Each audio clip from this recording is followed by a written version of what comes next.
Okay, good morning everyone. It's 9:30, we've got a busy day ahead of us. So welcome everyone to the RTC hearings subcommittee for the people that are presenting online and in person today. We'll start off with a karakia from Phil, thanks. Morena koutou. Whakataka te hau ki te uru, whakataka te hau ki te tonga, kia mākina kina ki uta, kia mātaratara ki tai, ehi ake ana te atukura, hei tio, hei huka, hei ho hu, tihei mauriora. Thank you, Phil. And the health and safety statement, I'll just get Dave just to briefly go over it as we go over it every time. Morena tātou. I'm going to keep this brief. For those of you that haven't heard it, in the event of an emergency, please follow the directions of staff. The nearest fire exit to our position is through the main chamber door and on the right-hand side. In the event that we do need to leave the building, please be careful once you hit the footpath and don't wander out into the traffic.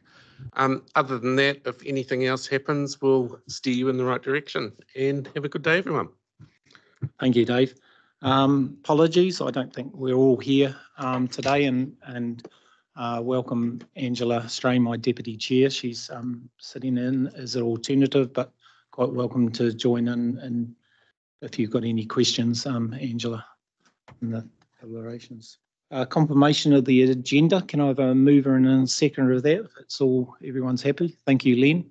Seconder, thank you, Rodney. All those in favour? Those against? Carried. And disclosures of interest, any disclosures of interest from the subcommittee members?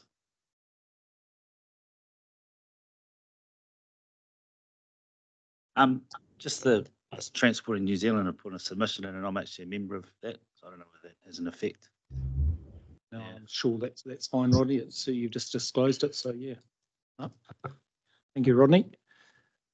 It is taken. Just on process matters for the hearing, the purpose of this hearing is to hear the submitters talk in person to their submission. Some of the submitters may introduce material not covered in their submission in light of the late release of the draft GPS and SHIP. It's not the purpose at this point to deliberate or make decisions. It's important to note not to predetermine outcomes during the hearing. There were 89 submissions and only about a third of those. So we had 25 and we've come down to 22 that are presenting it, with 5 of those being online. It's important to remember that all submissions are taken into account, not just the ones being heard at the hearing.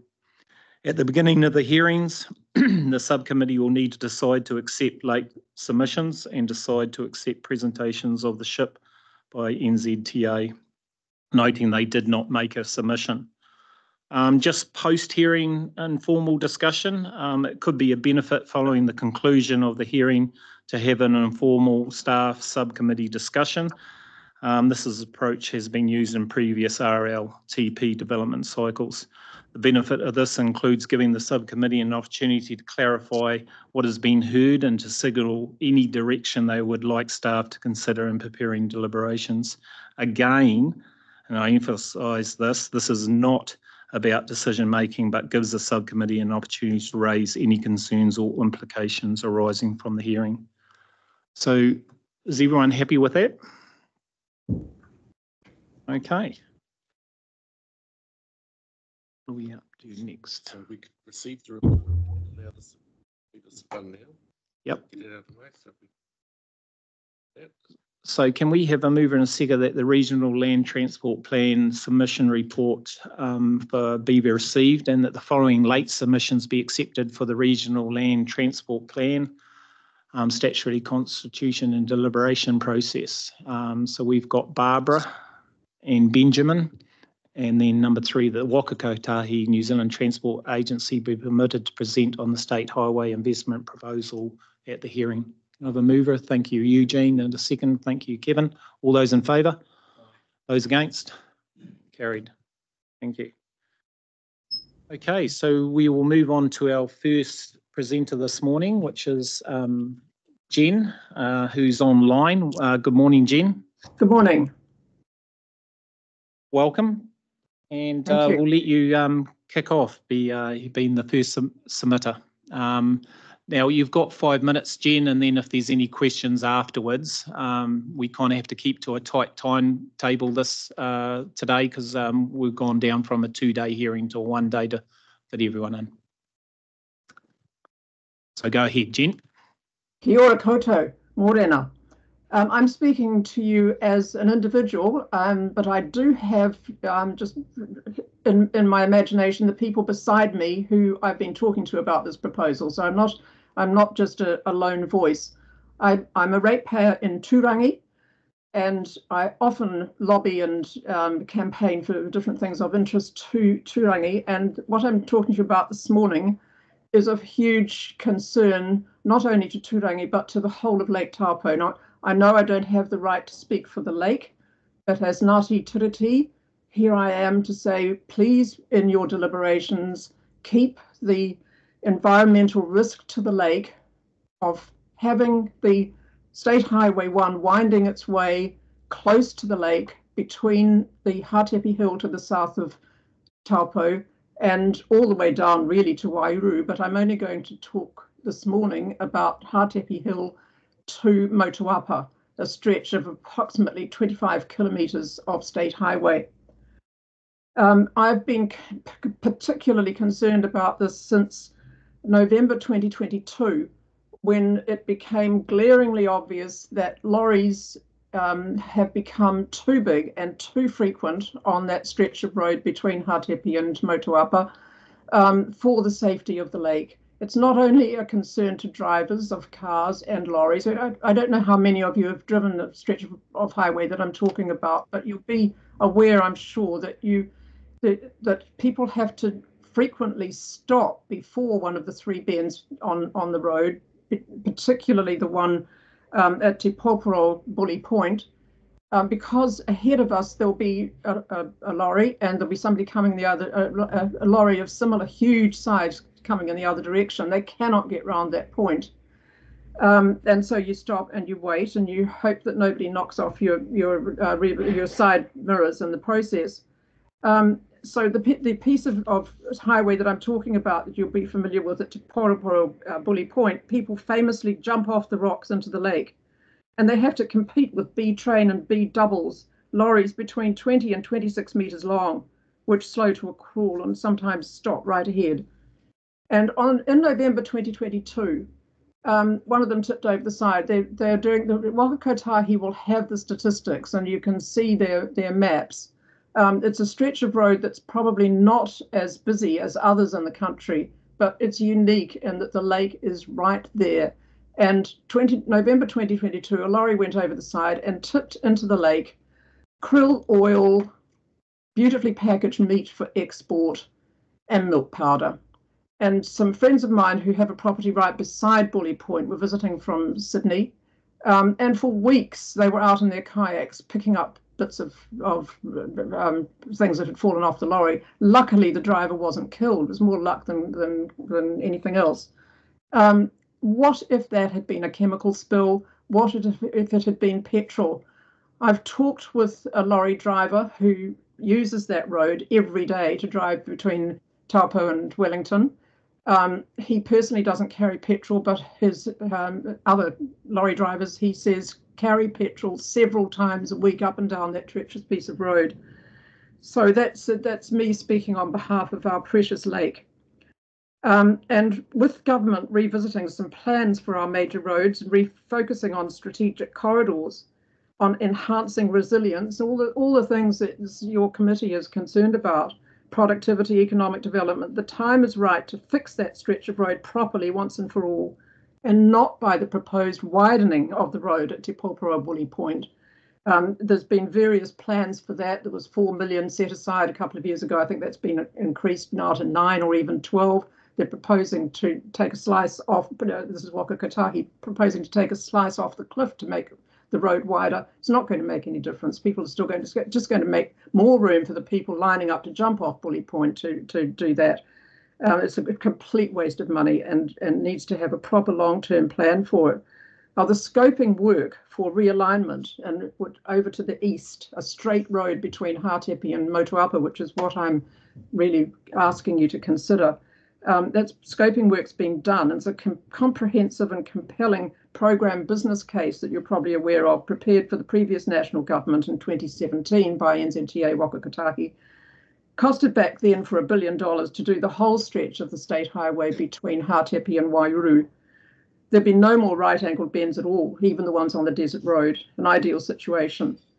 But it's probably too big a task to contemplate now. Costs will have gone up, and it's probably more feasible and urgent to focus on a realignment that takes away those 3 bends south of Hātepe and comes Thanks, out. Jen. Just the 5 minutes is up. Did you want to finish with a conclusion or a statement? A conclusion to please refer to the support that Honourable Louise Upston has given to rediversion, and I would ask this committee to engage with Tūwharetoa Māori Trust Board as kaitiaki of the lake and all iwi connected to the land that would be needed to realign the road away from the lake edge, and endorse what Louise Upston has been saying about calling for a bigger solution than the widening of the road, and to bear in mind her main concern, like mine, the contamination risk. Thank you, Jen. I just have to interrupt you then because we are short. Is there any questions from the subcommittee for Jen? I can see you're very passionate, Jen, so yeah. I just urge the subcommittee as the only, I mean, the Mayor of Taupo has supported it, Louise Upston has supported it, but nobody yet has seen that the time is right to take it to the government, and I'm just urging this committee to please take it to Simeon Brown and see if we can make some progress with it. Thank you, Jen. Thank you very much for your submission. And sorry, David has got a question for you, Jen. Yeah, Jen, David Spears here from New Zealand Transport. I suppose just to acknowledge, absolutely, we see the issue. We have seen the issue for a long time, as you point out in your submission, and all sorts of business cases and things have been done. There is in the State Highway Improvement Plan, which unfortunately only just came out, there is provision to do 2 things. One, the short-term solution, which acknowledging you're sceptical that it will make too much difference, but also to revisit the indicative business case around a bypass option. So there is some funding to re-look at that. Land use ownership has changed a little. So some of the things that were more complex back in 2015, 2017 are a little easier now. So we will be progressing some further work on that. That is very, very, very good news, David. Thank you very much. Evan? Just being the waiter. Thank you, Chair. Jen, Kevin Taylor, Taupo District Council. I'm the Taupo rep. Thank you for your submission. The words you've written echo almost exactly what we have been saying in-house, and you do have support both within the local council, and we are in constant contact with Tūwharetoa and with the NZTA, and I just echo David's comments. So your submission is timely and we've taken it on board, so thank you. Thank you, Kevin, and I really hope that we have some progress. Thank you, Jen. Thank you. Thank you very much. Our next presenter is Peter. Is Peter here? Yep. Morning, Peter. Come on up and just, I think it's the button on the right that you need to, you can put it on for him. Seat 10? Seat 10? Yes. There you are. Could you remind and just me? make sure it's close to you, Peter, because there's people online as well. So you pull it right up to you. So you're virtually, right by you. Good morning. Good morning. Could you remind me how much time I have? 5 minutes. So Okay, it's not fine. long, sorry, but yeah. I have emailed. You want the timer on the screen or? Yes, please. Yep. I have emailed my speech, so it was a bit longer than 5 minutes. Yes, I presented that because it came in this morning. I presented it to all the Thank you. subcommittee. Thank you. So I'm speaking on behalf of Living Street's Kirikiriroa. Living Street supports the proposed plan. Our objective is to increase foot traffic and to increase visibility and safety of pedestrians. We have 2 comments and would like to support the Tahuia rail service. 1, we ask that safety be given a higher weighting. Reason, pedestrians aged 5 to 24 are the highest casualty age group. The plan's priority should be protect the people the plan's designed for. We ask that safety be given a higher weighting. And 2, we'd like to plan, We would like the plan to address a significant issue, the main means of travel to education. The mode share of walking, cycling and PT to education is over 100% greater than for travel to work. The plan needs to focus on not pushing mode shift onto young people who do not drive and those travelling to education. The plan's goal is to increase walking, cycling and PT by 100%. The young people of today, who the plan is for, are already achieving the plan's goal. We know safety considerations are causing mode shift away from active transport to private motor vehicles. Which brings me back to comment 1, safety. If the plan does not give safety a higher weighting, it'll be hard to prevent mode shift onto today's young people who are already doing what the plan wants and for whom the plan is intended.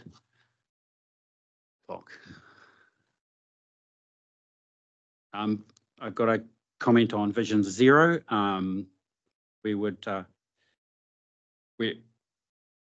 Vision Zero is a brand. Living Streets would support traffic engineers adopting a work safe phrase. Families have the right to expect they will return home safe. And this is from Simon Bridges. There's a quote in my email. Because this is the sensible and right thing to do and would be, this is the sensible and right thing to do would be to have a road safety plan that has the same everyday expectations for all the family. Then we have Tahuia. That time, oh, halfway. Yeah, okay, so Living Streets supports the Tahuia. The main point of the submission are summarised here. I'll move down to the quoted bit. The service is needed now and will be increasingly necessary in future years as both cities continue to grow. Climate change impacts increase and the need for clean, safe travel options becomes more urgent. Tahuia addresses every aspect of the regional plan: climate, resilience, growth, economics, development, transport options, safety. The cost issues that are regularly raised with Tahuia are biased, and if the same approach were to apply to road costs, road travel would be remarkably uneconomical. We need to look at the genuine benefits of regular rail service between two major cities and rapidly growing cities. For many years, overseas visitors have expressed their disappointment and surprise there is no reliable rail link between Hamilton and Auckland. Driving State Highway 1 after getting off a plane, jet lagged and dealing with the wrong side of the road is no way to attract tourists. Tahuia isn't just a commuter train, it is a vital connection that is already used by both locals, tourists to get comfortable and safe between cities, to visit friends and see attractions as both ends of the journey. Because of this, it will become increasingly useful once service is available every day of the week. The full potential of the service is yet to be realised. New Zealand has an ageing population, many of whom are unable or unwilling to drive long distance. In addition, many young people also cannot afford to own a car and often don't want to because they see the danger of ongoing fossil fuel emissions and climate change. Both ends of our national demographic are likely users of a regular service and will use them more when increased numbers of daily trips can be scheduled. Please support livable, connected cities by continuing to support Tahuia and expanding its service. Thank you. End. Thank you, Peter. And I appreciate you coming in and presenting today because it's always hard to present a submission in front of a subcommittee. Any questions from the subcommittee for Peter? No. If not, again, thanks you very much, Peter, for taking the time out and coming to present. Okay, so we've got the Whatawhata Community Association. We've got Glenn and Leone, is it? Yes. Good morning. Leone, good morning, Dakota. So I think, Leone, it's the right button and then just make sure the mic's right up to it so you can turn on the mic. So you've both got a live mic. Now, welcome to the subcommittee and thank you for coming along and I'll let you present. You've got 5 minutes. Sorry, yeah, we've got 10. Sorry, you got the timer up there so you can relax and yeah. So you gave us 10 minutes and we really appreciate that. We're obviously from the Whatawhata Community Association and we are in a position where we have 2 state highways going straight through our community. We've been talking with NZTA and others about traffic since ages ago, and Eugene will be testament to that. He's been involved a couple of times. Would that be correct, Mr. Patterson? Just occasionally. So, in particular, we talk about roundabouts, we talk about speed, and we talk about pedestrian access inside our community. So what we'll cover today, we'll cover our submission, we'll talk about where we think you're at, and then what we would like to happen from here, right? It's as simple as that. So in rereading our submission, we're just imploring action, right? We've just been sitting in a situation where we're in a holding pen for a really long time. And we've been trying to wait our turn, and this is another opportunity for us to push our agenda. We'd like your committee to think small, simple, and now at this point. We know we've got big plans in the future, and that's underway, but small, simple, and now is what our community needs to see in order to actually understand that there is something happening. So essentially, I'll let Leonie talk to where you're at, where we think you're at, and I think that's probably fair. I think you're already live, mate. Live. You'll go. Cool. So we know that there's been a lot already invested in this roundabout project. We know that there's going to be some time until that is fulfilled, and we understand that. In the meantime, there's a lot happening still in Whatawhata. There's more and more, obviously, people living there, but there are more people travelling through, and you're more likely to have a crash at that intersection than pretty much anywhere else between Te Kuiti. Yeah, anyway, it's a horrific statistic anyway. We're not here to talk about all that because we know all that. But we'd like to mitigate the risk in the meantime. So we'd really like those easy fixes that Glenn will talk about in a moment that I think won't cost you a lot of money, but it will save lives. It will save trauma. Yeah. So I think you could probably go. So we've got a roundabout plan that's consulted on. We're waiting for funding, and I understand that you're currently talking to Ngauria Mahanga in terms of iwi representation and what's happening there. That's our understanding with the roundabout. The small, simple, and now is things like speed and pedestrian access, and you know, speed's been consulted on in Whatawhata twice in the last 5 years, right? And I think I'm being conservative in saying that, but certainly every time we come out the other end saying, yep, we need a speed reduction, that's absolutely where the community sits. It's never happened and not happened for a very, very long time. Mm-hmm. To us, that's a simple mitigation, a really simple mitigation around what is a major intersection with two state highways. And then pedestrian access, we've got a pedestrian hide of sorts. There is no structure around that. There's no barrier to between traffic and pedestrians. There's simply a little lump in the middle of the road. Has anyone driven through Whatawhata lately? Yeah. You've seen it. Good. Excellent. Chaos. Yeah.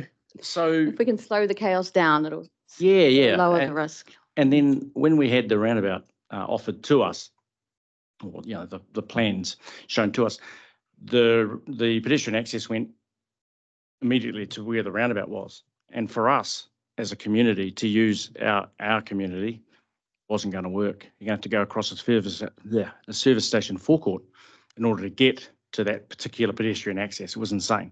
So we pulled it out and we said, hey, look, we think we're better off to go back to the original pedestrian hide and maybe put some paint on the road, because that's small, simple, and now, isn't it? It's really cheap. So it amazes me we have to fight some of this stuff, but we seem to have to consult on this stuff and keep an eye on people, because the reason that we were given was that the Te Araroa Trail goes through Whatawhata, and that those people need a safe way to cross the road. I don't think they've got pedestrian crossings everywhere they cross the road in New Zealand. Yeah, from Cape Reinga to the Bluff, really. What we're asking for is things that will be done anyway. So it's money, expenditure that will occur regardless. So if we put those things in place now, it will reduce the risk and the harm. It will, yeah. So really just moving on to what we'd like. Oh, yeah. What we would like is speed restrictions, because signage is relatively cheap. Gazetting is a process, but it's not an expense, sunk cost. It's something that you do any day. Currently it's 70 right through, going right past the school as well. And Yeah, so when we talk about that speed restriction piece, we've got a school with a 5 to 10 metre berm, a small ditch, and a three panel fence, post and rail fence between 70 kilometres an hour and Right. children playing. So as exciting as it is when a car does come through the fence, yeah. The principal doesn't like the paperwork. Yeah, parents aren't that keen on. Yeah, and so same thing with the pedestrian crossing. It just, once the speed restrictions change, then it's a lot easier for us to get a pedestrian crossing, right? You can't do one without the other. And so it's all formulaic. I think what's happening at the moment is NZTA going, we're going to build them a roundabout. When we do that, we'll put the infrastructure around it. What we're saying is we know you're going to build us a roundabout. We also know it's $12.5 million last quote. And you've got to find the money for that. Now, in the meantime, what about the speed restrictions and the pedestrian crossing and making our community livable again around these two state highways that intrude on our lives? In summary, I'd say we need action. We know what's in play. We're absolutely happy with what's in play. We're probably just wanting to change the timeline a little bit and get things going quicker. We'd like you to think small, simpler now and have that philosophy used right through the place, because really, you guys are in charge of making that happen, and the small stuff can make a massive difference if you look at it. I think that's our submission, unless you've got any questions. Thank you guys. Thank you, Glenn, and thank you, Leonie. Any questions? Yep. Go with Eugene first, and then. Thank you, Chair. Just of note is that I am the change of boundaries at the last election. I'm the ward councillor representative of the Whatawhata community, so I'm just there representing. So okay to just ask a question. Thanks, Glenn, Leonie. Ultimately, the roundabout is going to be a real game changer in what you want to and what comes with that roundabout. Yeah. So you're asking which is State Highway 23 and 39. That's right. Is for the speed reductions sort of to happen more immediately to address those safety issues. Yeah. So what we're saying is that the total end solution is definitely the roundabout, right? And I think that's been planned for. We've consulted on it. You've spent a significant amount of money in terms of getting to that end solution that we thought was always going to be a fait accompli. Reversing. Sorry? We're reversing the timeline. Yeah. All we're actually looking at is going, hey, can we do something small, simple, and now to show this community that we're actually moving in the right direction? And I don't think we'd be doing something that would be undone later, because you'd just be implementing what you're probably going to implement to start with, right? So you'll build a roundabout, you'll sort out potentially pedestrian access, and then the speed limits will need to change, because you've got ultimately a stop in the middle of two state highways. At that point, you're going to have to change the speeds. So what we're saying is, you know what that's going to be. It'll be in the plans already. Just do it the other way around. Yeah. So it's not difficult. Doesn't feel difficult to me. Does that make sense? So we're not giving up on a roundabout. That's absolutely got to be the solution. But we're saying right now we haven't seen anything out of a whole lot of consultation. Thanks, Glenn. Glenn. Chair. Thank you, Glenn. Thank you, Leonie. Well done on your presentations. Some good stuff in there. I'm going to ask you one simple question, and just a heads up for the rest of the committee members, you're going to hear this question a lot today, and I'm going to be repeating this question with a number of people that have submitted. A week or so ago, the Minister for Transport wrote to Tauranga City Council telling them that they really shouldn't bother reducing the speed limit to 30 kilometres an hour in the central business district, because it was a waste of money and it was likely to be overturned by a decision from Wellington. So my question for you is, do you think decisions on speed limits should be made in Wellington or at local level? Local level. Well, okay, I'm gonna answer that with a bit more broadly. So my father sat on councils for a long time, and he said that most people, in fact, would like it to be reduced to walking pace outside their gateway, with a guy in front holding a lantern lighting the way, right? So everyone would like that. That would be great, because they're safe as houses when they come out of their gateway. The reality is we don't live in that world. And so I'm somebody who drives, I don't know, 40,000 Ks a year. Sorry? 3 seconds, 2 seconds. Can't take Glenn anywhere. So So I'm somebody who drives 40,000 k's a year, and I see a massive amount of speed reductions that have happened around us. Te Awamutu, Ohaupo recently has gone down to 50. There's a whole heap of stuff happening. And I understand that the central government is saying, hey, that's slowing life down, and we don't really necessarily want to do that. What I think we've got to be really aware of is what that impact of that is. So people wanting a speed reduction outside their front gate, I think is a problem.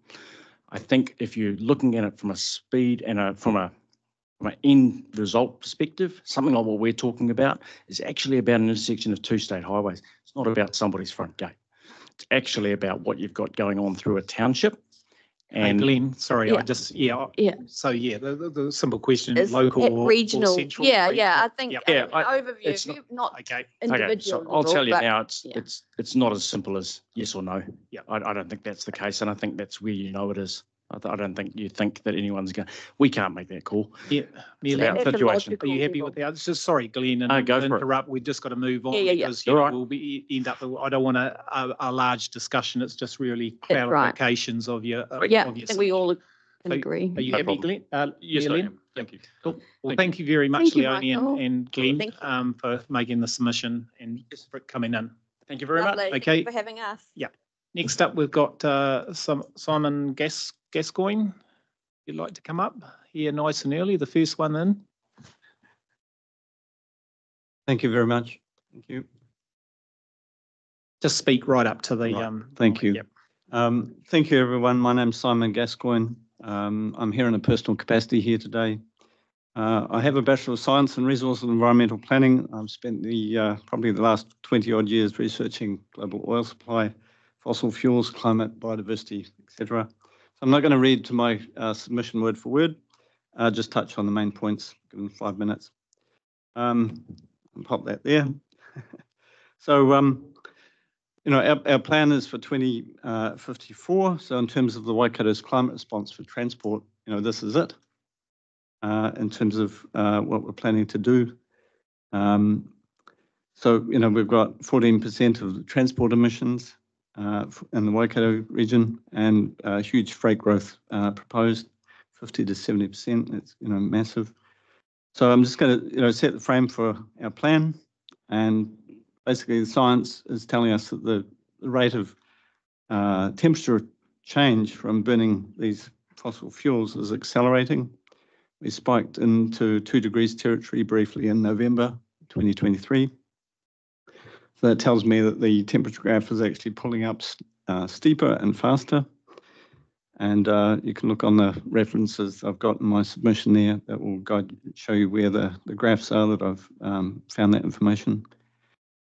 So we still have a window on 1.5 degrees as a target, but this is narrowing. We might have 6 or 7 years that 1.5 degrees is coming closer.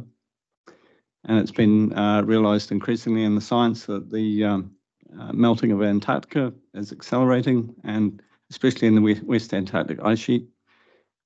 It's been unexpectedly happening from underneath. So if transport modes and the type of fuels we're using just remain the same, the subsequent increase in emissions will seriously challenge our climate targets and possibly cost us billions of dollars in climate credits. So this is our plan for climate emissions. Everything is kind of riding on this, so we need to sort of pull out all the stops we can to lower our emissions. And we have the lowest rate of public transport of any large city in the Waikato here in Hamilton. Now, I've presented on public transport before, and councillors have quizzed me. Yes, it all sounds great, what you're proposing, but the buses are empty, and why should we keep paying for all of this? I didn't have an answer for that at the time. But I later realised that building the infrastructure and providing the buses is not enough to get the culture change happening. But the plan to shift to high-frequency services on main corridors is a great step. The Meteor patronage is showing increased uptake. But we always need to be constantly thinking about how can we challenge ourselves to improve this further. So if we imagine a bus system that delivers on time, every time, with exceptional resilience to disruption or breakdown, what kind of back-end system changes do we need to make that happen? I'm not sure that might involve a call centre in Auckland after 5 o'clock, as I understand it, but it's just one little thing. But we seriously need to boost the advertising everywhere to let people know why we're trying to do this and what the reasons are behind everything that we're doing here. I mentioned the Te Huia train. That train got us out of Auckland on the night of the Auckland floods.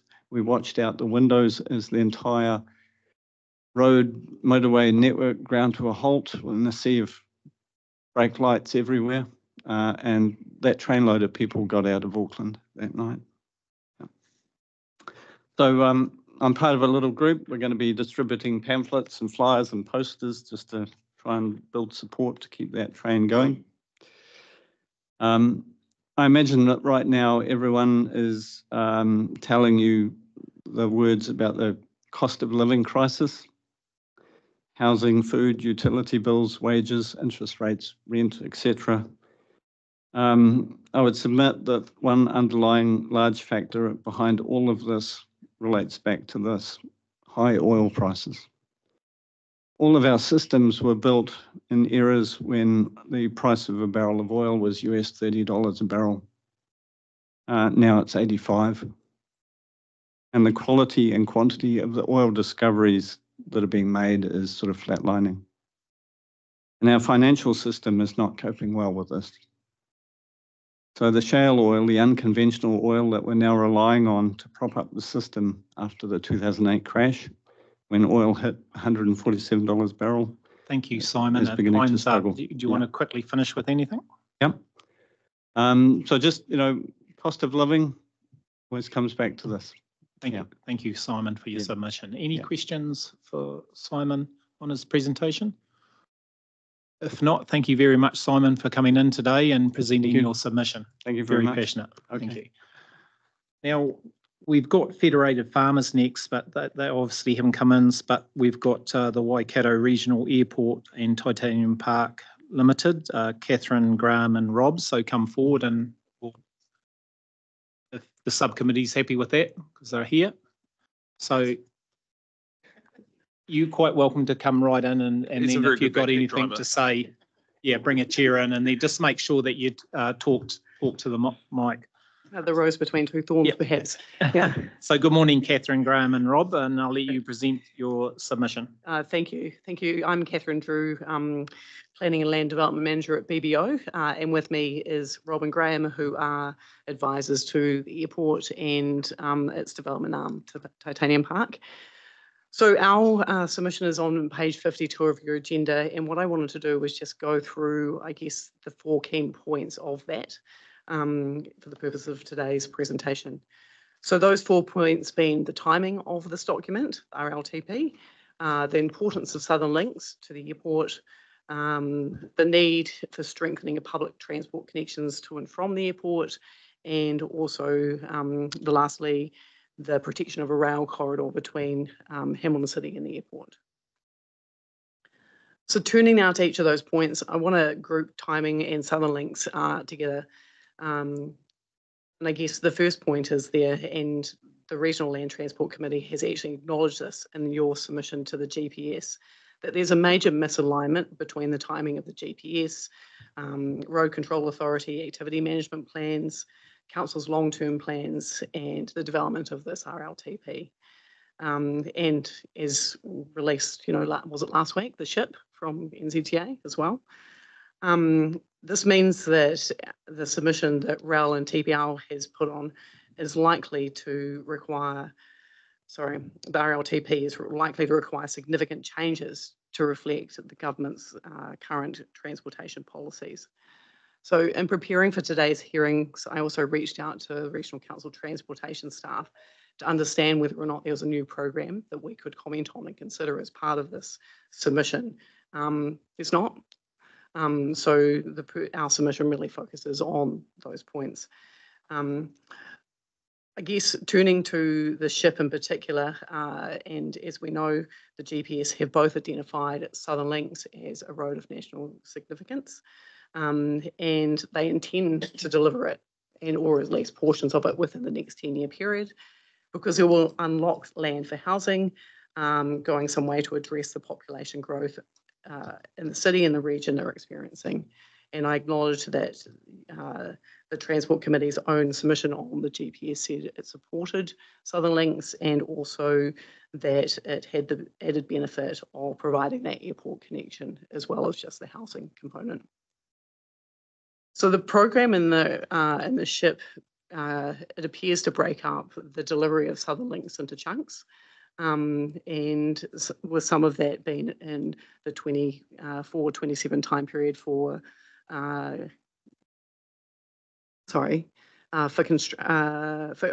for design and consenting, and then for construction in the 27-30 time period, and then followed by some further design work in that 34 to 40 time frame. So RAL and TPL support the timing in the SHIP for the following reasons. So in our opinion, Southern Links can and should be adapted to provide as a multimodal transport corridor connecting the airport and Hamilton City. Its construction will enable the release of the full potential of the northern precinct as a well-functioning urban environment. So that's the recently approved industrial land offering there. And it provides will provide for the direct connection to the northern precinct to the new Southern Link Central Interchange. Will provide economic benefits, the existing and future growth of the airport, and will, in the construction of the northern portion, will release the potential of employment and living opportunities for people in that southern part of the Hamilton City. Importantly, it will improve safety to and from the airport, particularly along State Highway 21. So significant increases in traffic volumes along State Highway 21 recently in light of the opening of the Waikato Expressway. And last but not leastly, it's designated. It's already enabled. You can actually release the potential in it. So that's the key point of difference between this project and Cambridge to Pairiri. So then just turning to the main submission points there from our submissions, there was 4. So it was around providing for it on the Waikato regional map, either as I talked about it being a strategic road corridor, but perhaps it may be amended to be a RONS, including Southern Links and the significant transport activities table in Appendix H, allocating more funding for it in line with the expectations of the SHIP, and providing for that funding to be in a staged manner as well. The next point is public transport opportunities. So the key struggle that the sub-region and the airport faces is with its growth is connectivity. Connections to and from the airport are critical to economic development, and for any opportunity to improve those connections is strongly supported and advocated for by RAL and TPL. At present, there's no scheduled public transport connections between Hamilton Airport, nor do either the Cambridge or Te Awamutu service go past the site either. There was a trial bus system which has subsequently stopped in the last this year. So the lack of public transport between the airport and Hamilton needs to be rectified with a reliable service. Drawing on that, we also, in our opinion, the RLTP needs to reflect the regional public transport plan, which provided for a frequent bus service that would actually connect the airport, as well as delivering a key interchange around that airport point as well too. So again, on our submission, the key changes we seek to have to RLTP in terms of public transport connections is that under section 3.4, implementation actions, there's an amendment to point 8 to include a reference to the airport, along with rural communities and provincial towns. And then secondly, provide for that primary interchange at Hamilton Airport, and funding for that is signalled in the regional public transport plan. Last point is around future-proofing rail connections. So in tandem with the public transport opportunity theme, it's our opinion that further consideration and future-proofing of the rail connection to and from the airport is required to be invested in now, particularly for freight movements to and from Titanium Park freight and obviously public transport potential as well. If we don't provide for this opportunity now, this connection will likely be lost. There's significant pressure in the south of the city for development, particularly to the west as well, and that's where the rail corridor sits. And if we don't start acting on future-proofing a rail corridor connection, that opportunity will be lost. It's also our opinion that there's also opportunities wider afield than just the airport, so Cambridge and afar. For those reasons, RAL and TPL are requesting that there's 2 changes made to the RLTP. So these are bullet pointed in the submission. So adding a bullet point that identifies the increased mode share of rail freight will be supported by investing in future-proofing a rail connection between Hamilton and the North Island main trunk railway line, and providing for as a project a business case that looks at the optimal location for this connection as well. Now, these guys are going to mop up anything else that I should have said. So morning, Rob and Graham. Would you like to add anything on to Catherine, or? I'm good. No, good questions, thanks. Well, thank you, Catherine and Rob and Graham. Any questions for the panel down there? No? If not, thank you very much for presenting the submission today. Thank you. Thank you. Thanks.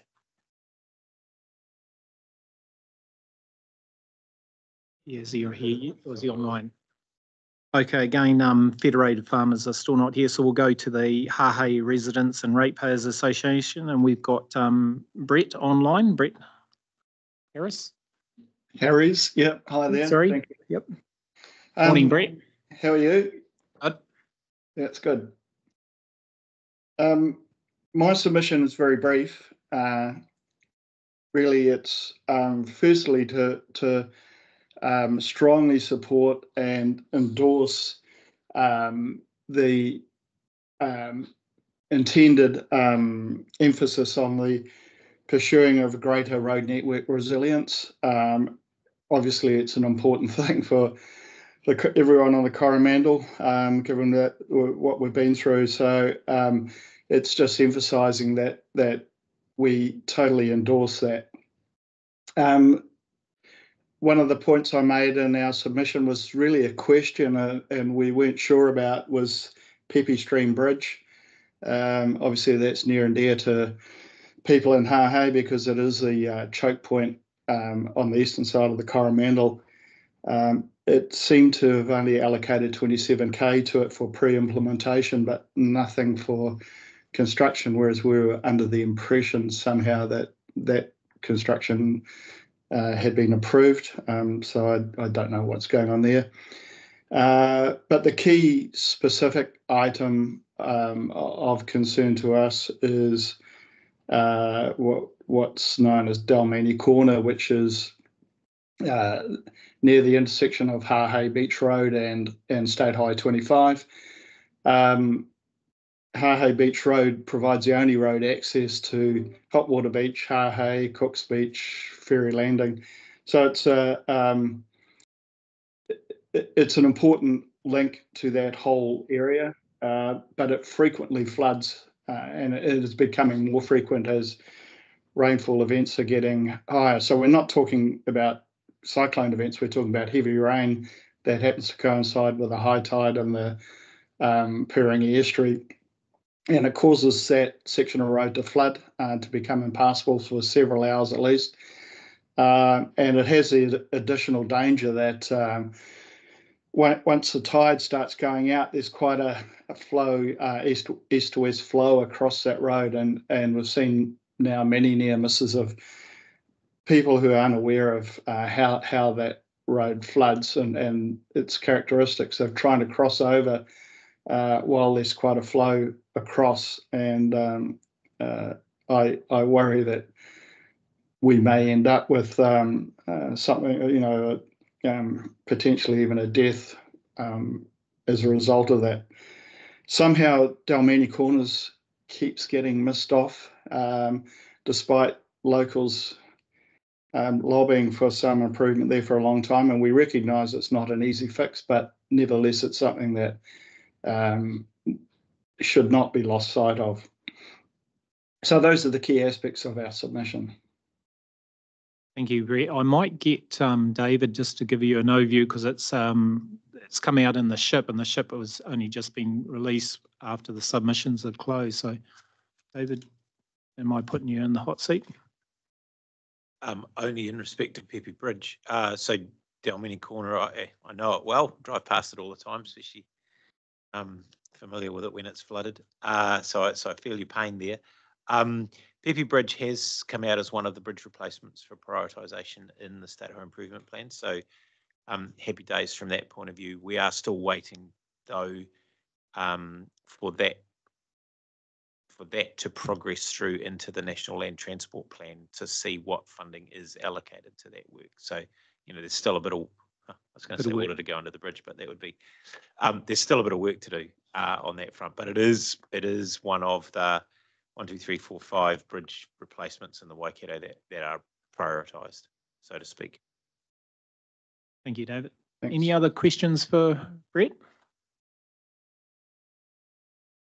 Any final statement, Brett, that you'd like to say? No. No. Well, thank you very much for presenting to us. It's always welcome to have the actual in-person submit their submission. So we endorse to say thank you very much from the subcommittee. Thank you, and thanks for listening. Right, team. Yeah, we might try and get John Lawson on because he's another online. So, oh, is he online this morning? Are you there, John? See him up there. Yeah, sorry, I was trying to find the controls. I'm not used to using Microsoft, so it's up in the top corner instead of the bottom corner. Morning, John. We can hear you, so that's good, even though we might not see you. So would you like to present your submission to the subcommittee? I've got my camera on, so I'm not sure why that should be.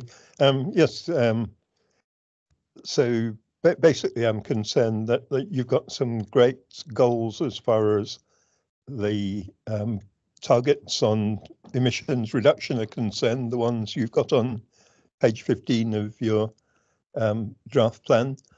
So target 1 to reduce emissions by the cars by 20% and have more zero emission vehicles 30% and freight trucks by 35%. But then looking at the plan, it seems to me that it's hard to imagine how any of those could be achieved. And so what I'm asking for is that you actually set out how those emissions are going to be achieved rather than just having them as targets on page 15.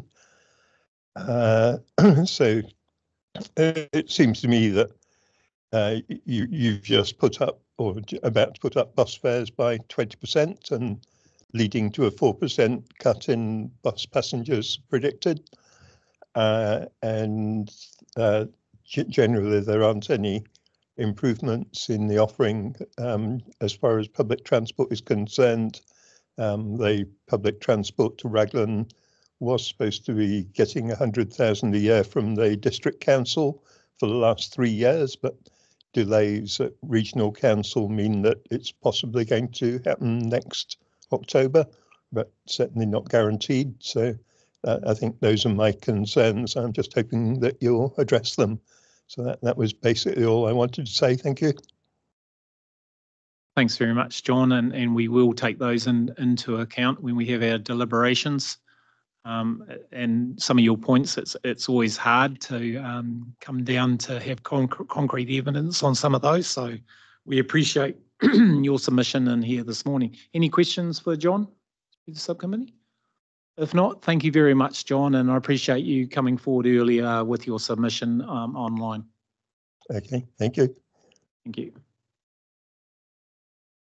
Right, team, we might break for a morning tea just so we can kind of realign and just see where Federated Farmers and maybe get a couple others, because we did, as I say, we've had 3 presenters pull out. So the in between lunch and now it's pretty lean, and we've just used one of those. So we'll see what me and Dave David can do. So grab a cup of coffee and biscuits out there. Any questions or any? Well, unfortunately, Angela, it's a big gap now, but the afternoon's quite busy. So if we can bring, we'll do a bit of work and see whether we can bring some of those forward in the next one. So grab a coffee and things. Let's see. Just see if you can leave that door open.